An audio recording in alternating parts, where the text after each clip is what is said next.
sur ma chaîne, j'espère que vous allez bien. Alors aujourd'hui nous allons parler hygiène féminine. La vidéo elle est faite pour toi si tu as besoin de conseils, si tu as besoin d'amélioration sur ton hygiène féminine. Aussi cette vidéo est faite pour toi à titre de rappel, peut-être si tu as arrêté de faire certaines choses et que voilà tu les faisais déjà mais que bon tu manques un peu de motivation. Pour la plupart des personnes qui me suivent ici depuis des années, vous savez que moi je ne suis pas quelqu'un qui a beaucoup de moyens. Je fais toujours tout avec une sorte d'économie, j'essaie de prévoir ce qu'il faut. Donc il ne s'agit pas d'avoir beaucoup d'argent pour prendre soin de toi. Tu peux le faire avec ce que tu as, il suffit juste d'être organisé, il suffit juste d'avoir les bons plans. Et c'est la raison pour laquelle j'ai décidé de tourner cette vidéo pour t'aider justement à te retrouver dans tout ça. Alors le premier point qui est très important pour moi, comment est-ce que tu t'épiles? Parce que c'est pas bien quand une femme a les poils un peu partout.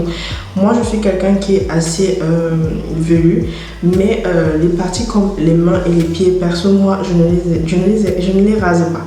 C'est une question de culture chez moi. Je n'ai pas de problème avec ça. Par contre, sous les aisselles et sur le pubis, c'est très important pour moi de m'épiler de ce côté-là. Moi, avant, j'utilisais beaucoup les crèmes dépilatoires, mais comme je me suis rendu compte que j'ai une peau fragile, j'ai commencé à faire des allergies. Du coup, perso, pour moi, c'est soit à la scie, soit au rasoir. Tu peux déjà décider de t'épiler soit avec une crème dépilatoire, soit à la scie en institut, ou alors avec une lame rasoir. Maintenant, il y a des gens qui s'épilent avec soit le rasoir Bic, soit le rasoir électrique. Ça dépend de toi, ça dépend de tes moyens. Et comme je te disais, tu n'as pas besoin d'avoir beaucoup pour le faire. Si tu n'as pas les moyens de t'épiler au rasoir électrique, tu peux utiliser le rasoir Bic. Juste après, tu vas appliquer du citron sur ta peau pour que voilà, ça ne noircisse pas. Parce que généralement, le rasoir Bic aussi fait souvent noircir les aisselles. Donc tu peux également appliquer du citron. Si vous avez des conseils par rapport au rasoir Bic, s'il y a des filles qui s'épilent ici encore avec des rasoirs Bic, vous pouvez laisser vos avis en commentaire. Comme ça pourra aider l'une d'entre nous. Moi, je t'encourage à toujours trouver une solution qui va t'arranger toi et qui va te permettre de ne pas garder des poils, surtout sous les aisselles. Parce que sur les aisselles, c'est ça qui retient la transpiration et tout. Alors, le deuxième point pour moi qui est très important concernant l'hygiène féminine, c'est la manucure et la pédicure. Je ne dis pas ici de dépenser de l'argent pour aller se faire des gels ou alors pour aller faire tout ce que vous connaissez là, les 18 000 et 20 000. Non, je ne parle pas de ça. Je parle ici là de l'entretien de vos ongles parce que c'est toujours bizarre de voir une fille qui a des choses noires dans les ongles là. Vous voyez, parfois tu vois quelqu'un, il n'a pas beaucoup d'ongles, mais il y a juste un peu d'ongles là, mais tu vois des trucs noirs quand la personne se réveille ou quand la personne mange. Ce n'est pas hygiénique du tout. A contrario, il y a également des personnes qui ont des longs ongles, mais à l'intérieur, tu vas voir tout qui reste dans l'ongle. Que ce soit la nourriture, que ce soit le maquillage, que ce soit le gel, que ce soit les poudres. Donc tu retrouves là des trucs à l'intérieur. Ça, ce n'est pas du tout hygiénique. Essaye d'entretenir tes ongles. Tu n'as pas besoin de dépenser de l'argent pour le faire. Même à la maison, avec un simple vernis transparent, tu peux le faire. Tu essaies de retirer toute la saleté. Pareil pour la pédicure. Parce que généralement, autour des ongles, on a dans la crasse là qui vient s'installer. Tu prends ton ongle. Il y a une partie qui est un peu comme une sorte de couteau qui va te permettre de retirer la saleté qui s'est installée dans tes ongles.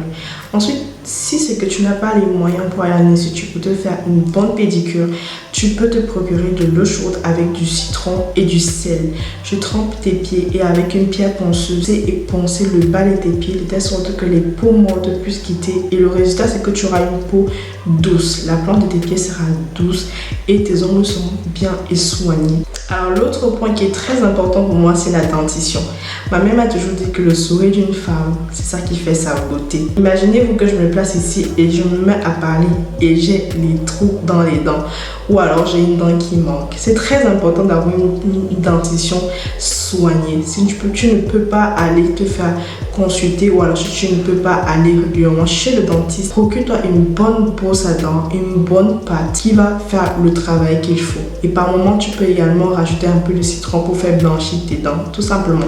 Alors l'autre point qui est très important, c'est le gommage. Les filles, gommez-vous à la maison. Gommez-vous le corps à la maison et avec pas grand chose. Il est très important d'exfolier ta peau. Donc tu peux te procurer n'importe quel style de gommage dans un supermarché. Mais si tu n'as pas les moyens, tu peux également utiliser les produits naturels que je recommande d'ailleurs. Sur ma chaîne, tu peux retrouver 2 styles de gommage naturels que tu peux faire à la maison, donc qui va te permettre de t'apporter également la clarté sur ton teint et unifier ton teint. Les peaux mortes pourront quitter facilement. Tu utilises n'importe quel style de gant, d'accord, que tu peux trouver dans le marché. Tu n'as pas besoin de forcément acheter le gant le plus cher. Il suffit simplement d'avoir la constance sur la routine que tu décides d'adapter et tu verras que ça va également t'apporter un plus sur la qualité de ta peau. Alors le prochain point, c'est l'odeur. Moi, je n'aime pas les mauvaises odeurs. Donc, généralement, ce que je fais, c'est que je m'achète un bon parfum et un parfum vraiment genre qualité, mais pas très qualité. Je peux également associer les body spray, d'accord? Bon, pour le bon parfum, tu peux l'économiser pour acheter ton bon parfum. Ça dépend. Les bons parfums commencent à partir de 45 000 en montant. Et ça dépend également de la quantité. Soit c'est 100 ml, soit c'est 200 ml. D'accord, donc tu prends si tu as les moyens, tu peux économiser, tu économises pour acheter un bon parfum de telle sorte qu'à une sortie ou autre tu pourrais sentir tellement bon. Mais si tu n'as pas assez, tu peux également acheter les parfums qu'on trouve sur le marché comme les Zara qui sont accessibles à 10 000, à partir de 9 000, même parfois 8 000, tu peux avoir un bon Zara. Et tu peux l'utiliser à chaque fois que tu décides de sortir pour un moment se faire la différence. Maintenant, si tu n'as pas assez avec toi, tu peux également utiliser les body spray. Les body spray, c'est des parfums que tu retrouves comme les Victoria's Secret, comme les Secret Love, les marques un peu, voilà, assez accessibles également. Ce que tu fais, c'est que quand tu finis de te doucher, tu mélanges ton body spray avec ton lait de corps et ça fait en sorte que ça devient comme ton odeur à toi et tu vas toujours sentir bon. Maintenant, tu peux décider de rajouter quelques gouttes de parfum ou alors quelques gouttes de ton Zara ou autre que tu auras trouvé et tu verras que tu auras toujours une bonne odeur. Alors, l'autre point qui est très important pour améliorer ton hygiène féminine, c'est tes cheveux. Généralement, ça ne nous coûte pas beaucoup. Il suffit simplement que tu investisses sur un bon shampoing qui va te mettre maxi 3 mois ou 4 mois par là, je pense.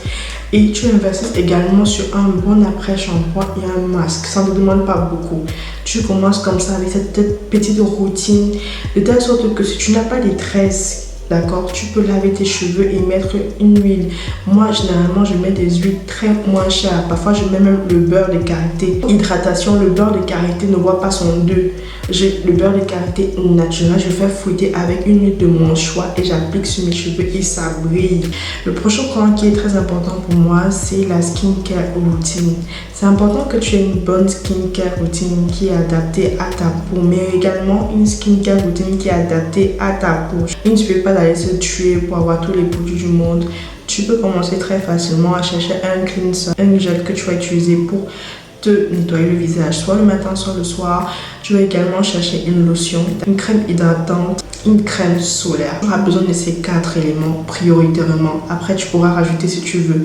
Mais sache que sur le marché, il y a pour tous les prix et pour toutes les qualités. Donc, déjà, essaie de voir est-ce que tu as une peau grasse ou alors est-ce que tu as une peau mixte ou alors est-ce que tu as une peau sensible ou une peau normale. Et ensuite, tu te rends simplement dans ton supermarché et avec le temps, tu commences à acheter ce qu'il faut. Une bonne skincare routine te permettra de ne pas mettre un tas de fond de teint, de make-up pour cacher ta beauté. Tu auras juste à mettre légèrement et tu verras que tu vas briller davantage. Non, tu n'auras pas besoin qu'on t'amène à la piscine comme premier date pour voir si véritablement tu as une beauté fatale. Tu n'as pas besoin d'avoir beaucoup d'argent, tu fais avec ce que tu as. Parce que tu as l'argent, que forcément tu vas acheter des produits chers, que ça veut dire que ça va adhérer à ton corps. Généralement, parfois ça m'arrive souvent, j'achète un truc cher mais je ne vois pas des effets sur moi. Donc je prends un truc là moyen et je vois au moins que ça donne sur moi. Donc l'argent n'est pas synonyme de meilleur entretien de la peau. Alors on arrive à la fin de cette vidéo. Si tu as aimé la vidéo, n'oublie pas de la liker. Tu pourras partager la vidéo à tes copines ou à tes amis ou aux personnes qui en ont besoin. On se retrouve dans la prochaine vidéo. En attendant, je te fais plein de bisous. Ciao, ciao.